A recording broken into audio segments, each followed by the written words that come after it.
Hello, my little friends. It's me, Aunty Hippo. Welcome back to the Reading Club. Today's story is about Miss Muffin and a sneaky little squirrel with a big imagination. The story is called Miss Muffin and the Sneaky Squirrel. Let's see what happens. Once upon a time, Miss Muffin decided to bake her special autumn cake. Her cakes always smelled wonderful and tasted even better. Everyone in town loved her baking, and they were always curious about her secret recipe.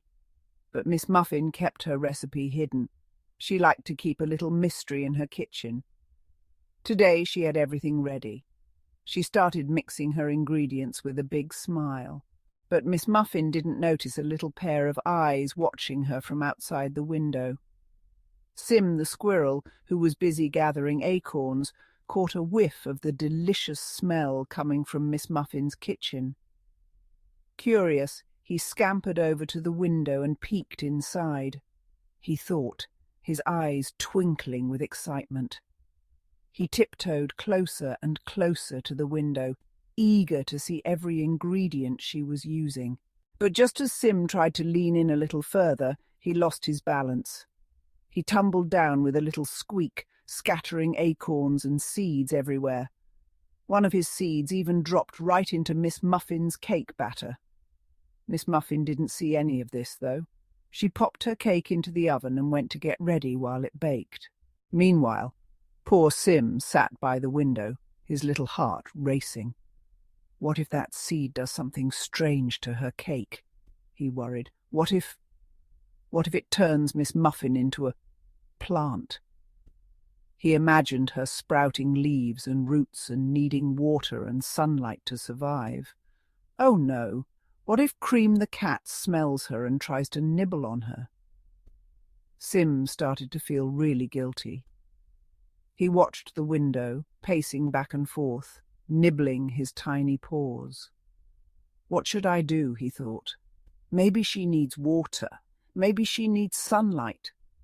Oh no, what if I made her life really hard? After a while, Miss Muffin returned to the kitchen. She'd taken a nice, refreshing shower and put on a green face mask to feel extra fresh. When Sim saw her green face, his little heart nearly jumped out of his chest. It's true, he thought, horrified. She's turning into a plant. Just then, the oven dinged. Miss Muffin took out the cake and let it cool before taking a bite.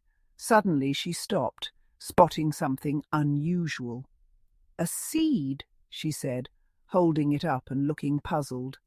Sim held his breath, but then Miss Muffin chuckled. How did this get in here? She laughed, brushing the seed aside. Sim sighed with relief. Miss Muffin didn't eat the seed, so she couldn't turn into a plant. But then he looked at her green face and scratched his head. Why is her face so green, then? The answer would be a mystery for him. Wasn't that a fun story, my friends? Poor Sim was so worried about Miss Muffin turning into a plant. Thank you for joining me today. Don't forget to like and subscribe for more exciting stories. I can't wait to see you next time for another reading adventure. Bye-bye.